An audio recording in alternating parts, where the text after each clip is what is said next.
Hello everyone, I am myself Dr. Rajesh Gubba. In this particular session, I'll be discussing the very important topic, that is the atrial flutter and as well as the multifocal atrial tachycardias. So all these comes under the supraventricular tachycardias. So the supraventricular tachycardia, they include sinus tachycardias, the atrial flutter, then your MAT, that is multifocal atrial tachycardia, then atrial fibrillation, then we have PSVT, that is paroxysmal supraventricular tachycardia, then SVT with aberrancy. These are all the various forms of the supraventricular tachycardias, right?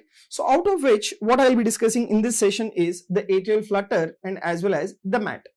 Now you have to understand that all the forms of the arrhythmias, right, that is tachyarrhythmias, they present with palpitations. That will be the common presentation. And along with that, depending upon the ventricular rate, there can be also giddiness and as well as the syncopal attack. That will be the clinical features in patients with the arrhythmias, right? If it is tachyarrhythmias, definitely the patient will have palpitations.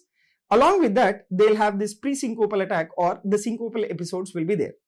Now, in this topic, I'll be discussing about what is the etiopathogenesis for the development of your atrial flutter or MAT. Second, I'll be discussing what will be the clinical presentation and what are the forms of the atrial flutter, that is typical and atypical atrial flutter. Then how do you treat these patients? So one important point you have to remember in the treatment is that, okay, before the treatment, if you take the ECG, what will be the classical ECG changes in the atrial flutter? So you'll have this classical sawtoothed pattern of the P waves. That is a classical ECG picture in patients with the atrial flutter, right? And depending upon whether it is typical or atypical, you have positive P waves in 2,3 AVF and negative P waves in 2,3 AVF. I'll be discussing that subsequently. In the treatment, you have to understand that if the patient is hemodynamically unstable, remember any form of tachyarrhythmia, if the patient is hemodynamically unstable, you need to do the DC cardioversion or electrical cardioversion. And if the individual is hemodynamically stable, then you can go ahead or continue with the medical management. Okay, so this is about the basic introduction of the atrial flutter. I'll discuss that in detail and subsequently I'll move on to the discussion of MAT, that is multifocal atrial tachycardias. All right, now, so having said this, now, okay, what is the mechanism of the development of the atrial flutter? You take these arrhythmias. What are the various mechanisms of the arrhythmias? One is the re-entry. Then the other one is the automaticity, right? And then the other one is the early depolarization. Okay, so these are the common form or mechanisms of the development of arrhythmia. Now, the mechanism for the development of the atrial flutter, that will be the re-entry mechanism, right? That will be re-entry mechanism. So the macro re-entrant atrial tachycardia, you know why is this due to? This is due to large anatomical re-entry circuit.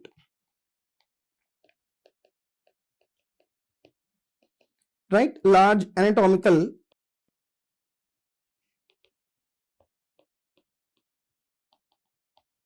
re-entry circuit. And this particular re-entry circuit, where exactly it will be there, I'll discuss. So now, if you take this re-entry circuit, it is often present at the cavo-tricuspid isthmus, right? It is often present at the cavo-tricuspid isthmus, or this particular re-entry circuit, it is associated with, right? It is associated with scar in the atria.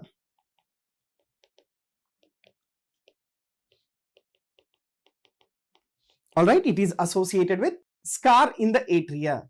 That is what is the mechanism. Now, if you take the atrial flutter, it is of two forms. One is typical atrial flutter and the other one is atypical atrial flutter. What is this? I'll discuss. And the most common site of the re-entry will be mostly on the right atria rather than the left atria for the development of the atrial flutter. Now, the common atrial flutter or typical right atrial flutter, that is due to circuit pathway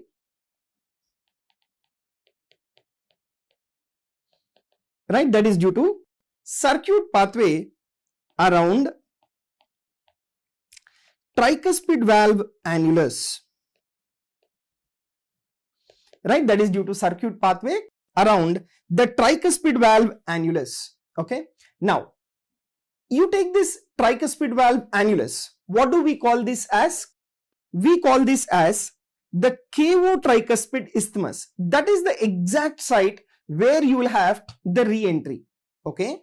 Now, where will this re-entry pass between? Or if you take this particular wave front, which I call it as the re-entry, the wave front, it passes between the inferior vena cava, right? You can see that here. This is the wave front, it passes between the inferior vena cava and the tricuspid valve annulus, right? And the tricuspid valve annulus. So the wave front, it passes between the IVC and the tricuspid valve annulus, and that particular area, okay, is nothing but your cavo-tricuspid isthmus. Okay. So, right. So this is what is your cavo-tricuspid isthmus. Now, because it is originating within this cavo-tricuspid isthmus, that is the reason why this is considered as the common atrial flutter or the typical atrial flutter. Okay. So this we call it as sub-eustachian, right? We call this as the sub-eustachian or cavo-tricuspid isthmus. Why? Because it is the one which is present between the inferior vena cava and as well as the tricuspid valve annulus.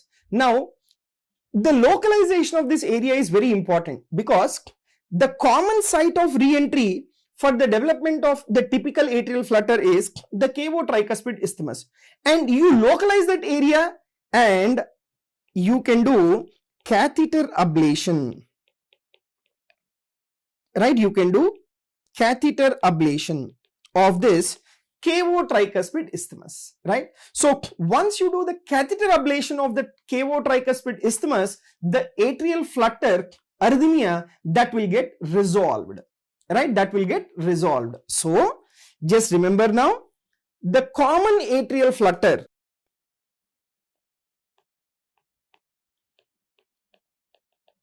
right? The common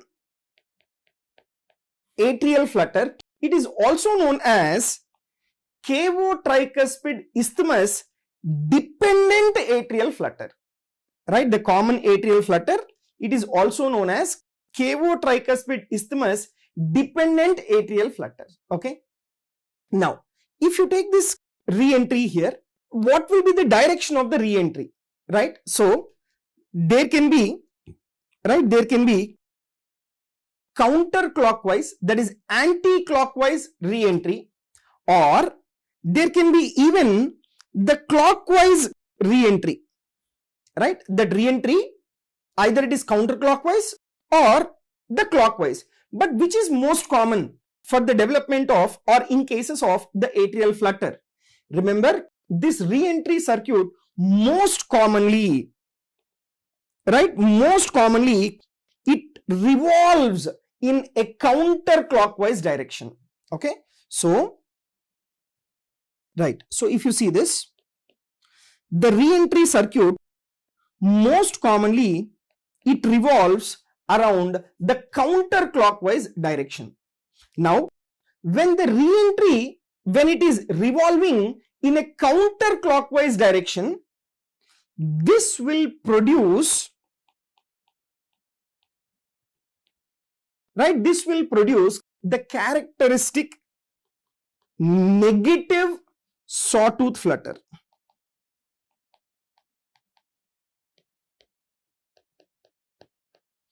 Right, this will produce the characteristic negative sawtooth flutter, where that is the P waves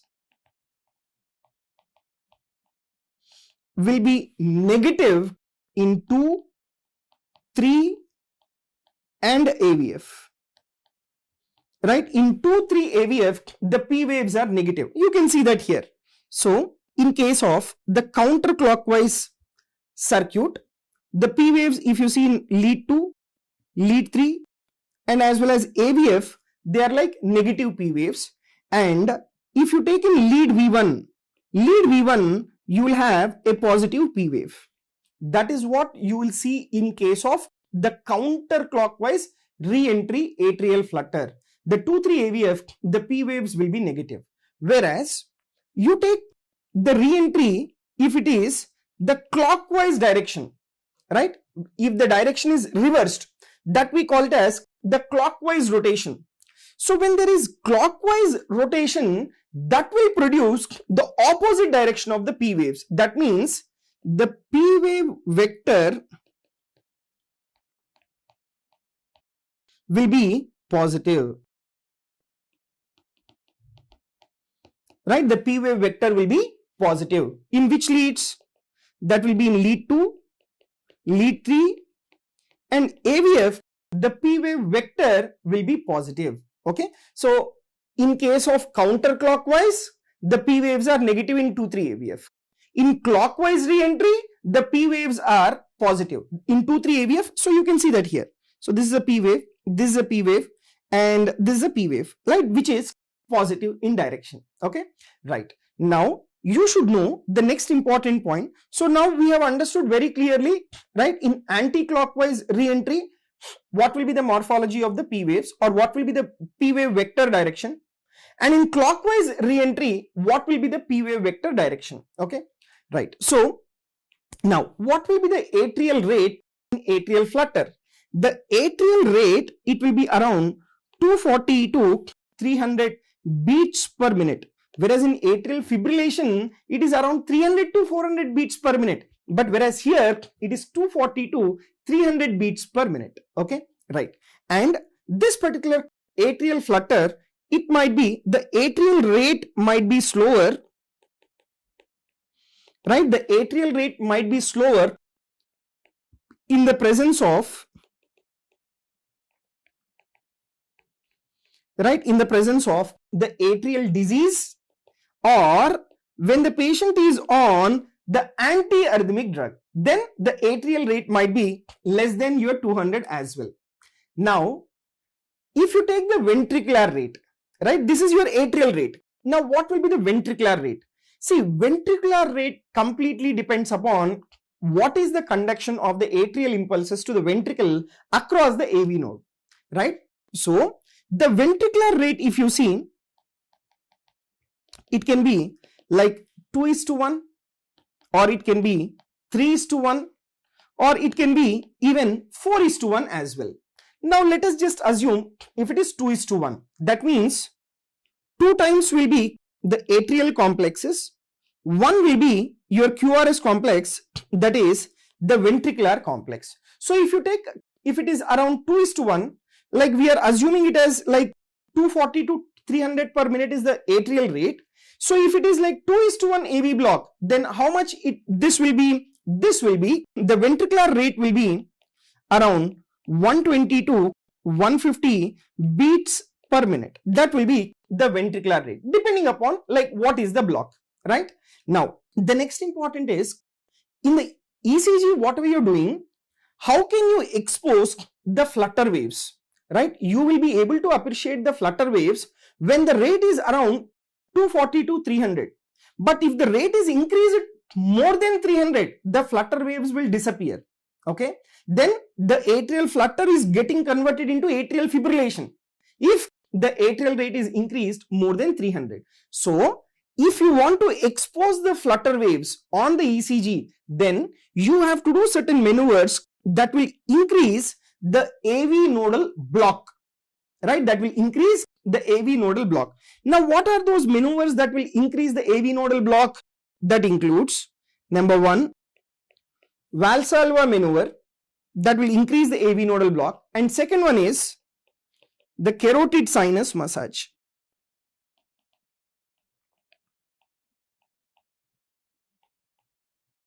Right, so these are the 2 maneuvers which will increase the AV nodal block, and that can expose the flutter waves. All right, now coming to even supplementing AV nodal blocking agents, right? Supplementing AV nodal blocking agents that will also expose the flutter waves.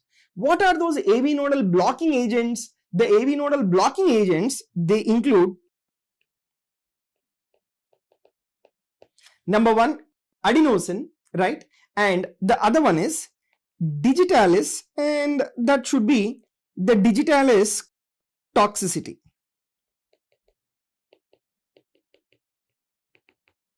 Right, that should be digitalis toxicity. Okay, so this is how there can be exposure of the flutter waves on the ECG. Right, now let me just show you. If you take this particular ECG of the atrial flutter, right, you can see very clearly here, these are like sawtooth shaped P waves. Right, these are the sawtooth shaped P waves. Now you should know whether this particular atrial flutter ECG, is it like clockwise re-entry or is it like the anti-clockwise re-entry? Now if you observe very carefully here that the P waves, they are negative, right? The P waves, they are negative. So in 2,3 AVF, if you see very clearly, the P waves, they are negative. So if you have the presence of negative P waves in 2,3 AVF, what is that we have discussed? It is the anti-clockwise re-entry.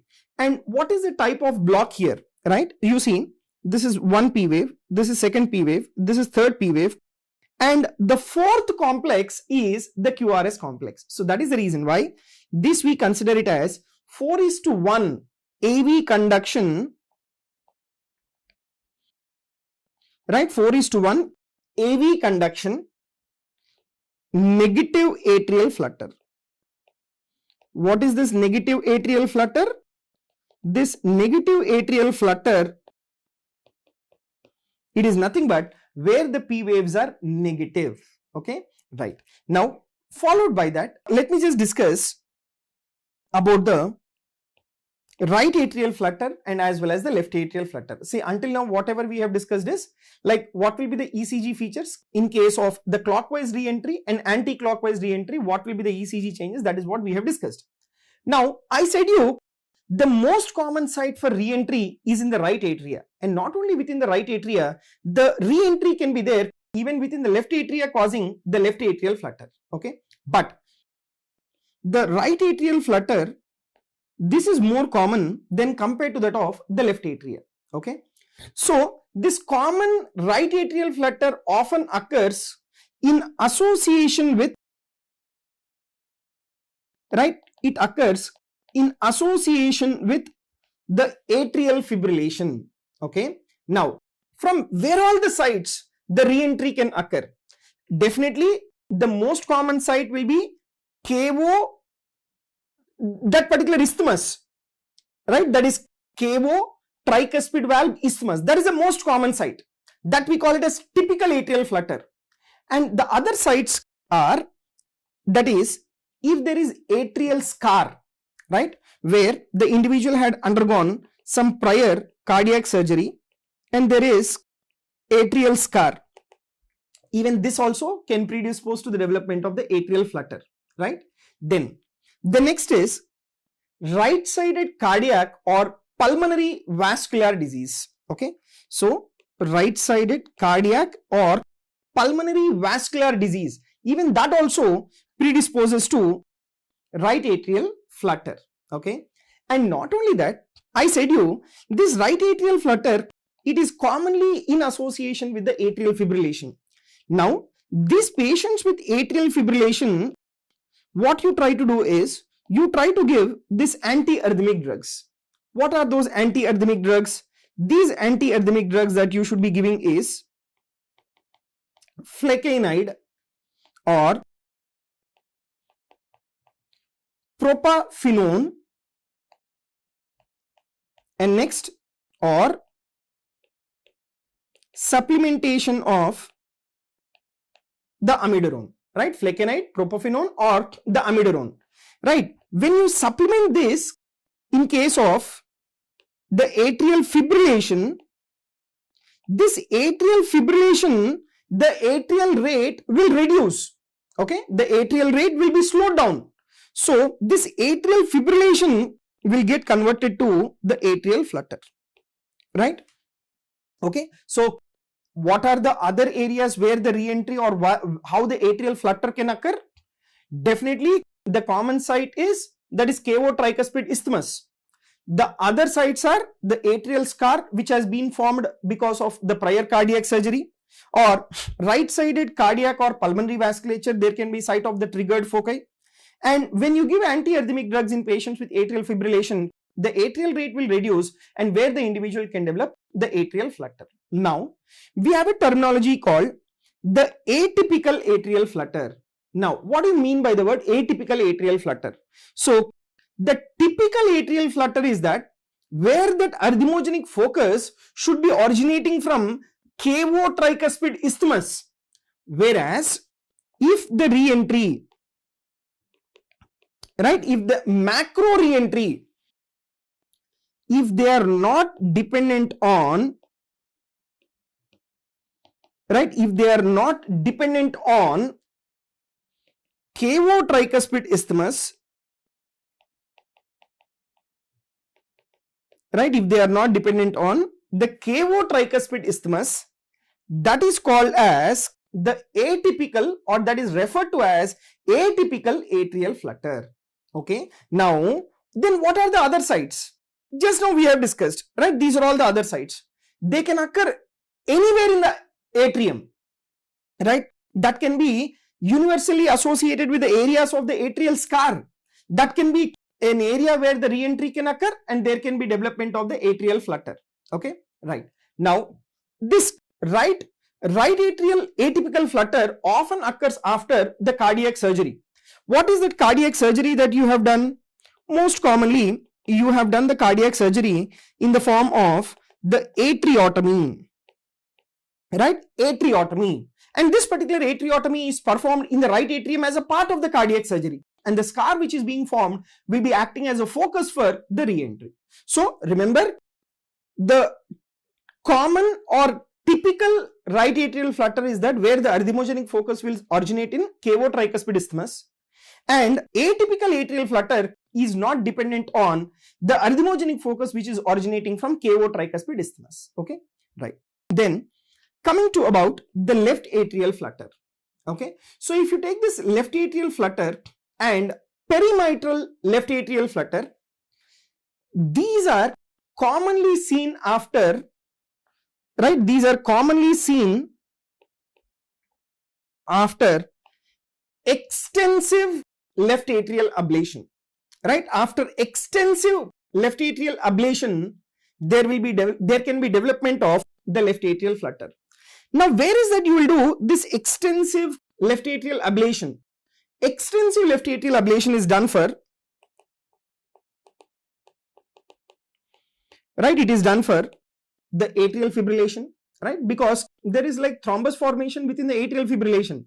So the treatment, the surgical treatment that you will be doing in the atrial fibrillation is the resection of left atrial appendage. Okay, so right, in atrial fibrillation you would have done this extensive left atrial ablation or the atrial surgery. Okay, so this left atrial flutter and perimitral atrial flutter are commonly seen after extensive left atrial ablation for atrial fibrillation or the atrial surgery. And if you take the clinical presentation in atrial flutter, it is almost similar to that of the atrial fibrillation, right? What will be that? That will be in the form of palpitations. Okay, then what will be the ECG changes, right? The clinical presentation in case of left atrial flutter, it is similar to that of your right atrial flutter and even the atrial fibrillation, that is palpitations, right? But the P-wave morphology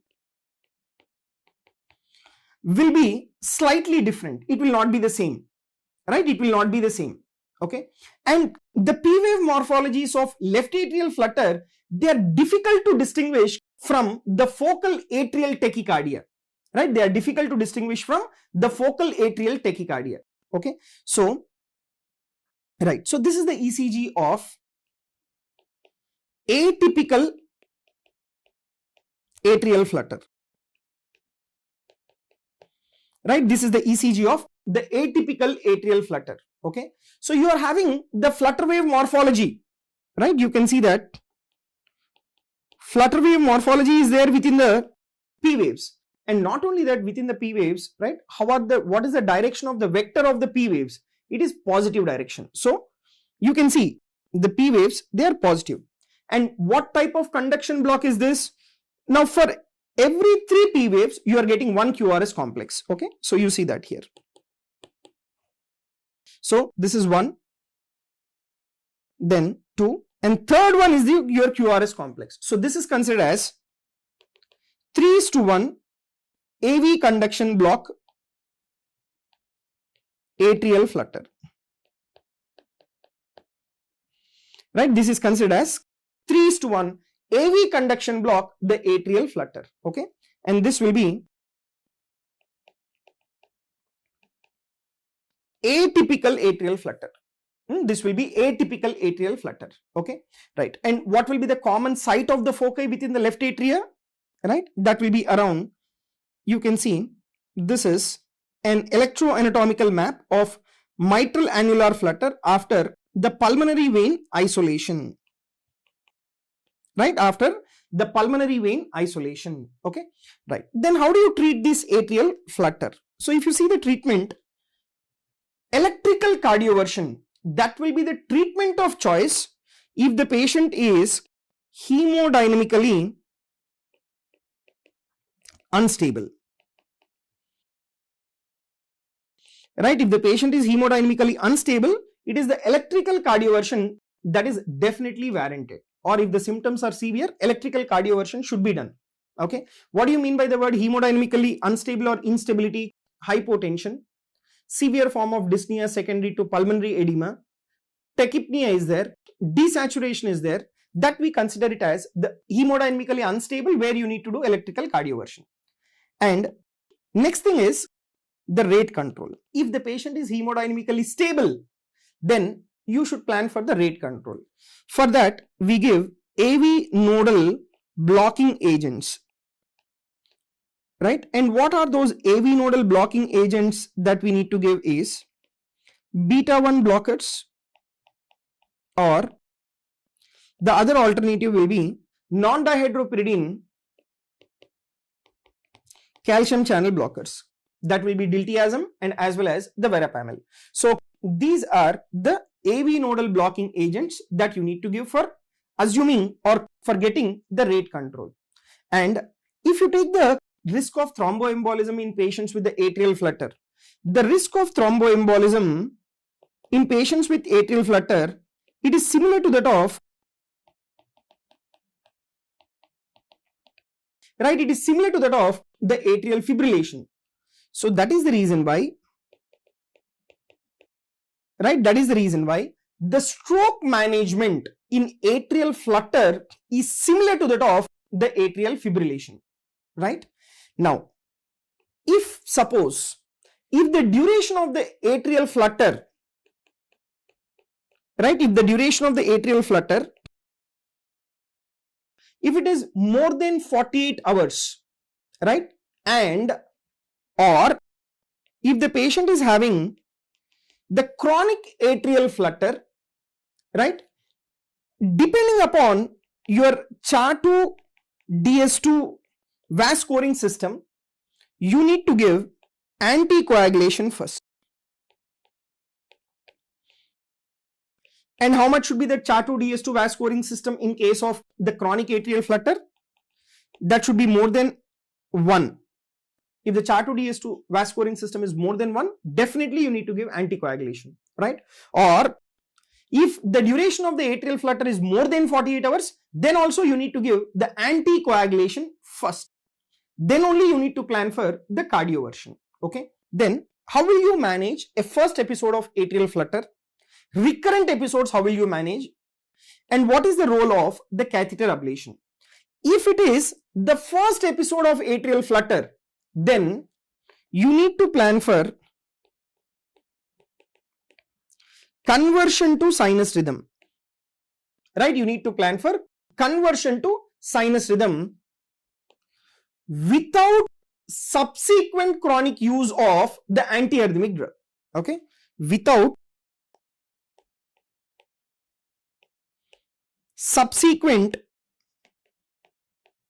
use of antiarrhythmic drugs.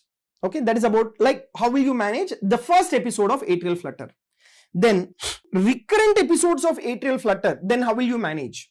Recurrent episodes, you need to give antiarrhythmic drugs for longer duration of time. That is,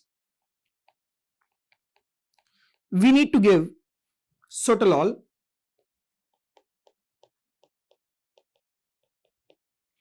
we need to give dofetilide, and then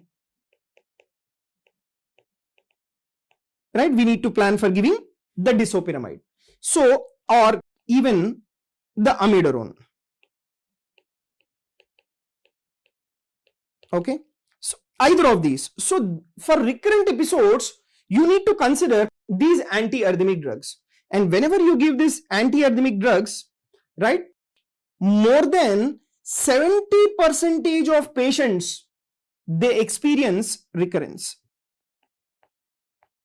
That means in spite of giving these antiarrhythmic drugs, more than 70% of patients, they experience the recurrence. Okay, so that is the reason why for recurrent episodes of common atrial flutter, the catheter ablation of cavo-tricuspid isthmus, CTA stands for cavo-tricuspid isthmus. So when you do catheter ablation of cavo-tricuspid isthmus, that will abolish the arrhythmia, right? That will abolish the arrhythmia in more than 95% of patients, right? But the complications that can be associated with catheter ablation is, number one, at the vascular access site, you are puncturing the femoral vein to reach up to the level of the atria, right atria. So there can be vascular bleeding. That is one complication. And you are doing ablation, there can be development of the heart block. So this is the another complication associated with catheter ablation. So that is the reason. Now, by doing catheter ablation, you are abolishing the recurrence in almost more than 95% of patients. That is the reason why catheter ablation is considered as the first line therapy, then your antiarrhythmic drugs to prevent the recurrence. Okay, so that is about how do you treat for the atrial flutter. Then you take the risk of development of the atrial fibrillation. Almost 50% of patients presenting with the atrial flutter, right, they develop the atrial fibrillation within 5 years. Right, they develop atrial fibrillation within 5 years after the diagnosis. Okay, so now this particular conversion is, what is the importance of conversion of atrial flutter to atrial fibrillation is, once the patient goes into a atrial fibrillation, there will be increased risk of thromboembolism. So that is the reason why you need to monitor the patients with atrial flutter frequently to see that the patient is not going into a state of atrial fibrillation and thereby increasing the risk of thromboembolism. Okay, now that is the reason why in general patients with atrial flutter are treated identically to those with the atrial fibrillation. Whatever the treatment you are giving for atrial fibrillation, the same you are giving even for atrial flutter as well, even for the thromboembolism also, right? If your CHA2, DS2 VAS scoring system, if it is more than 1, definitely you need to start with the anticoagulation, right? So this is about the treatment of the atrial flutter. Now let me summarize whatever we have discussed. So first and foremost, you see, first a patient with atrial flutter, right, or macro reentrant atrial tachycardia, is the patient hemodynamically stable or not? If the patient is hemodynamically unstable, then what will be the first line treatment? Synchronized cardioversion. Okay, that synchronization should be done with the QRS complex, right? And the DC shock that we give here is around 100 to 150 joules. Now, if the patient is not having hemodynamic instability, that means the patient is hemodynamically stable, then you need to consider rhythm control strategy, right? Actually, we need to decide whether the patient requires rhythm control strategy or the rate control strategy. We need to decide. If the patient is having irregular rhythm, right? I'll show you that. Irregular rhythm of the atrial flutter, that means irregular rhythm. I mean to say irregular rhythm. And if the rate of atrial flutter is high, irregular atrial rhythm, and the rate of atrial flutter is very high, then you need to plan for the electrical cardioversion, right? And if the patient's rhythm, if it is regularly irregular, where you can manage the patients without catheter ablation, in such case, you can give beta blocker, diltiazem or verapamil, right? So, if the rhythm is not irregular rhythm, if it is regularly irregular rhythm, then you need to consider rate control, then rhythm. If it is irregular rhythm, rhythm control should be done by electrical cardioversion. Okay, right. Now, if there is a scope that electrical cardioversion can be done, then you have to give low energy synchronized cardioversion, right? The class of recommendation is 1B. And if the scope of electrical cardioversion which can be given is not possible, then that means the patient is already having permanent pacemaker or the ICD which is already present. Then in such case, what you need to do is, you need to do the overriding of the atrial pacing. So, high rate atrial pacing has to be done if the patient is on permanent pacemaker or the ICD, right? If the patient is not on the pacemaker and where there is no possibility of giving low energy synchronized cardioversion, then in such case, you need to give ibutilide, dofetilide should be given, and the patient has to be admitted in the hospital, right? Then the next point is, if this IV ibutilide or dofetilide, if it is not available or contraindicated, then we have two options. Either you give amiodarone or invasive or non-invasive high rate atrial pacing has to be done. So this is how we will manage the patients with the atrial flutter. So hemodynamically unstable, there is no other thought. Synchronized cardioversion should be done.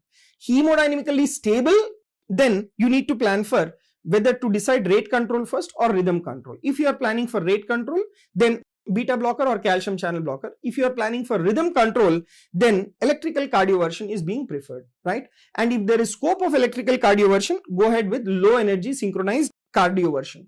If the patient is having permanent pacemaker or ICD, don't plan for low energy synchronized cardioversion. Then in that patients, what you need to do is the high rate atrial pacing, like if there is pacemaker. If there is no pacemaker and there is no scope of the catheter ablation, then you can give the antiarrhythmic drug ibutilide or dofetilide. If they are not available, then you can give amiodarone, or high right atrial pacing has to be done. So this is how you have to decide the treatment of the atrial flutter. Okay. Now, I'll just show you a clinical scenario for this. Right, you see here, patient in regular rhythm presents with absent P wave on the ECG in lead 2-3 AVF. Instead of that, 2-3 AVF reveals sawtooth pattern P waves. Which of the following is the most likely diagnosis? The atrial fibrillation, atrial flutter with variable block, atrial flutter with fixed block, multifocal atrial tachycardia. Okay, so now sawtooth pattern is there. That means definitely it is atrial flutter, but we need to decide whether it is variable AV block or whether it is fixed AV block. Okay, let me just rush through the explanation of the ECG changes quickly, and then we'll come back to this question again. So if you take the atrial rate, how much that will be in case of the atrial flutter? That is around 240 to 300 per minute. That will be the atrial rate. Okay, and what about the regularity? You can have regularly irregular atrial. Always atrial flutter, remember, simple concept, rhythm is irregular rhythm. But in that irregular rhythm also, we have two types of irregular rhythms: regularly irregular, irregularly irregular. Okay, so this particular regularity, if you see, either it is regularly irregular rhythm or it might be irregularly irregular rhythm, right? Then if you take the morphology of the P waves, they are usually absent. So instead of the P waves, what is that you are having? The flutter waves. And how frequently you get this flutter waves compared to that of your QRS complexes? Either they will be like 2:1 or 3:1 or 4:1. That means 2 flutter waves and 1 QRS complex, or 3 flutter waves and 1 QRS complex, 4 flutter waves and 1 QRS complex. And the QRS complex, it will be of normal duration, that is 70 to 100 milliseconds, right? It is not like wide or narrow. And PR interval, it is not measurable because you don't have a P wave. Instead of the P wave, you have the flutter waves. Okay, now depending what is this regularly irregular and irregularly irregular. Now this sawtooth pattern P waves, right, if it is an irregular ventricular rhythm, that means let us just assume, okay, first let me take regular ventricular rhythm. Regular ventricular rhythm means what? Like example, like 2:1 or 3:1 or 4:1. That will be regular ventricular rhythm. That means for every 2 flutter waves, 1 ventricular rhythm. For every 3 flutter waves, 1 QRS complex. For every 4 flutter waves, 1 QRS complex. Okay, so this is what is nothing but the atrial flutter with fixed AV block. Whereas if it is irregular rhythm, then atrial flutter with variable AV block. Let me show you both of these ECGs. Okay, so you see this particular ECG. So how is it you are having? You are having 1, 2, 3 flutter waves and 1 QRS complex. So what do we consider this as? 3:1 AV block, right? So for every 3 flutter waves, you are having 1 QRS complex. So what do we consider it as? Regularly irregular rhythm. So this we consider it as the atrial flutter with fixed AV block. Okay, atrial flutter with fixed AV block. Okay, now I'll show you the another ECG, right? You see here this ECG. Now in this ECG, if you observe very carefully, the regularity is not being maintained, right? At certain points, you are having 2 P waves and 1 QRS complex. At certain points, you are having 4 flutter waves, 1 QRS complex.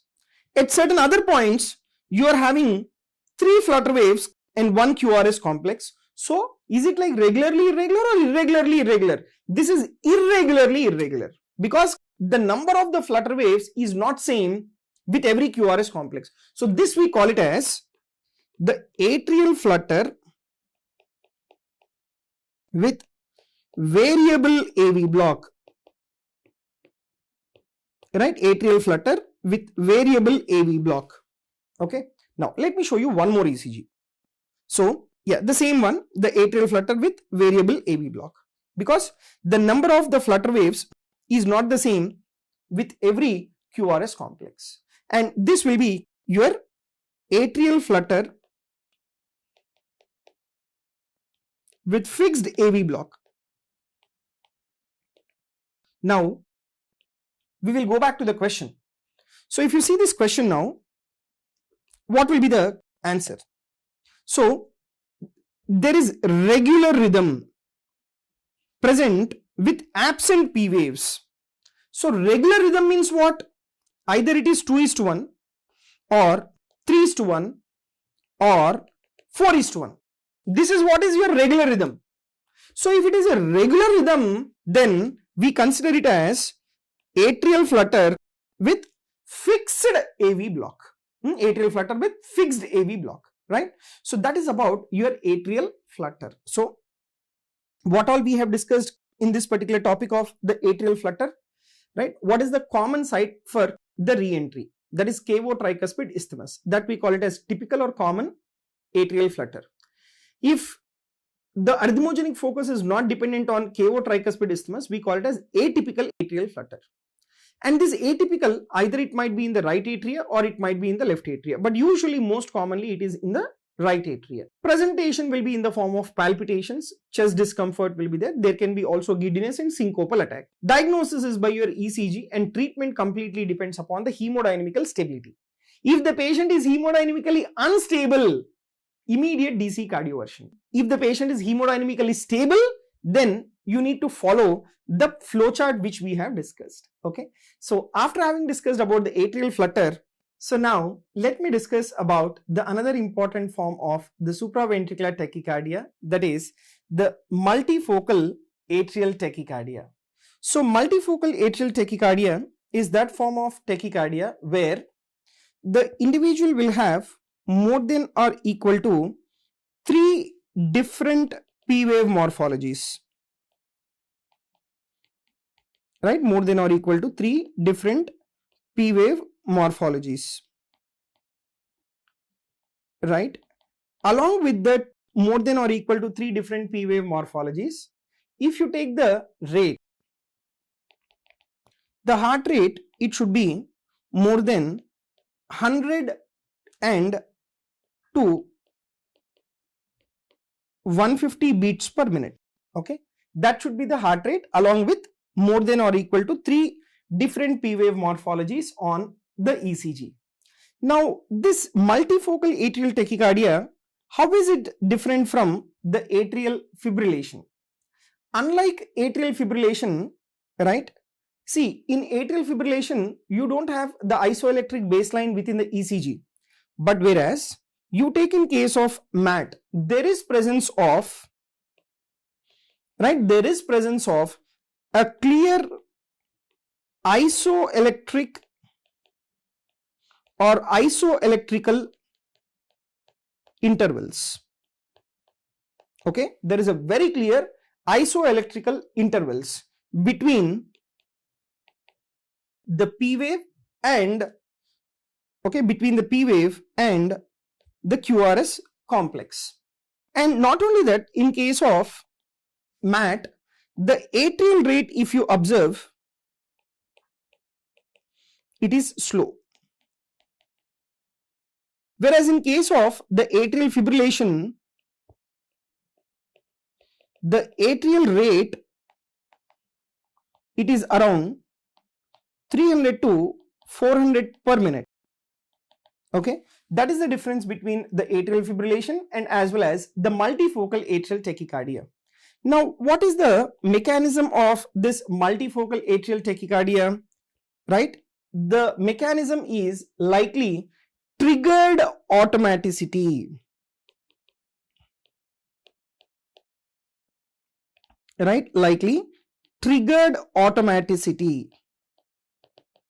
Okay, so this will be the mechanism of the multifocal atrial tachycardia. But whereas atrial flutter, it was the re-entry phenomenon. But whereas for MAT, it is triggered automaticity from multiple atrial foci. Right, from multiple atrial foci. So that will be the mechanism of the multifocal atrial tachycardia. Now, what are the etiologies that will be causing MAT? The MAT is very commonly seen in pulmonary diseases like COPD, also seen in lung infections like pneumonia, and even in patients with sepsis. And not only that, in certain heart diseases, you can observe the presence of MAT. But very commonly it is seen in pulmonary diseases like COPD. Now, there are certain drugs. Okay, so what you have to understand is that these particular drugs directly, they are not associated with the development of MAT, but certain drugs, they increase the risk of development of the MAT. What are those drugs? So they increase the risk of development of MAT in patients with pre-existing cardiac disease. Right, in patients with pre-existing cardiac disease. Okay, Now, what are these medications? These drugs include, number one, bronchodilator drugs. These bronchodilator drugs are theophylline and salbutamol.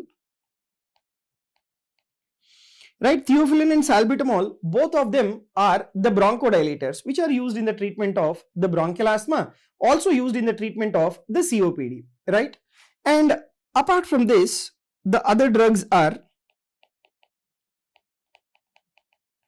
digoxin, and next we have beta 2 agonist, and that particular beta 2 agonist is the albuterol. Okay, so this is about the drugs causing multifocal atrial tachycardia. Actually, they don't directly cause. If the individual is having the pre-existing cardiac disease and upon that taking these particular drugs, these drugs will increase the risk of development of MAT. Now, what are the clinical features of MAT? So, whenever there is tachycardia, the cardiac output will be reduced. Once the cardiac output is reduced, cerebral perfusion is reduced, and where the patient will have the lightheadedness. And the another important history is the palpitations, right? And this lightheadedness that can even progress to the development of the syncopal attack, right? That can even progress to the development of syncopal attack. And on examination, what is that you will observe is, you will notice that there is presence of tachycardia. And how will be the blood pressure when the cardiac output is reduced? They will have the low blood pressure, right? Now, this is the ECG of your multifocal atrial tachycardia. So, you can observe here, the P wave morphologies, they are different from one to other. At least more than or equal to 3 different P waves should be there. And what did we discuss? That isoelectric baselines will be maintained. So you can observe here, right? So this is your isoelectric baseline. This is your isoelectric baseline. So isoelectric baselines will be maintained. This is a very important difference of MAT from atrial fibrillation. In atrial fibrillation, you don't have the P wave at all. You have the fibrillatory waves and isoelectric baselines are absent. And in atrial fibrillation, the atrial rate is also very, very high. Okay. But you have the isoelectric baseline in case of MAT. But what you need to know is the PP interval and the PR interval, right? The PP interval and the PR interval, they are variable in patients with multifocal atrial tachycardia, right? So that is what you need to understand here. Now, the next important is, how do you treat these patients with multifocal atrial tachycardia? So the treatment is, you need to definitely treat the underlying disease condition, right? You need to treat the underlying disease, right? COPD, treat it. Pneumonia, treat it. Underlying cardiac disease, treat it. And you also need to correct the metabolic abnormalities. Okay, that means patient having some electrolyte abnormalities like hypokalemia or hyperkalemia or hypocalcemia or hypercalcemia, that you need to correct it. Okay, and you have to understand that in patients with MAT, the electrical cardioversion, it is ineffective, right? There is no use of the electrical cardioversion in case of the multifocal atrial tachycardia. So how will you control that particular rate? That is by giving non-dihydropyridine calcium channel blocker. You should give, that is preferable, because most commonly you come across this MAT in COPD patients or the pulmonary disorders. So you cannot give beta blockers if the patient is having an underlying pulmonary disease. If there is a cardiac disease causing MAT, then you give beta blockers. Otherwise, preferably what we give is the calcium channel blockers. Okay, and right, beta blockers, they are not well tolerated in case of the pulmonary diseases, right? And the other point is, these patients with MAT may also respond to the anti-arrhythmic drugs, and these anti-arrhythmic drugs will be the amiodarone. Right, these antiarrhythmic drugs are the amiodarone. Okay, but long-term therapy with this agent is usually avoided. Why? Because this amiodarone itself is associated with toxicity if you give this for long term. And what will be the toxicity? That is pulmonary fibrosis. So that is the reason why long-term supplementation of amiodarone should be usually avoided, right? And what about the risk of thromboembolism? See, the risk of thromboembolism, it remains unclear, right? It is unclear. Okay, so that is the reason why whether to give anticoagulation or antiplatelets is of questionable importance in case of multifocal atrial tachycardia. So, like, to summarize the MAT is one form of supraventricular tachycardia where the ECG shows more than or equal to 3 different P wave morphologies with heart rate more than 100 to 150 beats per minute. And the common etiologies causing MAT are your pulmonary diseases like COPD or pneumonia. And if there is an underlying cardiac disease, certain drugs can also trigger the development of MAT. And what are those drugs? That is your theophylline. Then the other group of drugs are beta-2 agonist, that is your albuterol, right? So these are the drugs, they will increase the risk of development of MAT. And the mechanism is the automaticity, enhanced automaticity, right? And the clinical features are the palpitations and as well as lightheadedness and syncopal attack. ECG changes I have just discussed. And the treatment is you need to give calcium channel blockers, right? And if the patient is not having a pulmonary disease causing MAT, you can give beta blockers. Amiodarone is also efficacious, but long-term supplementation of amiodarone should be avoided. So this completes the discussion of your multifocal atrial tachycardia. Thank you very much.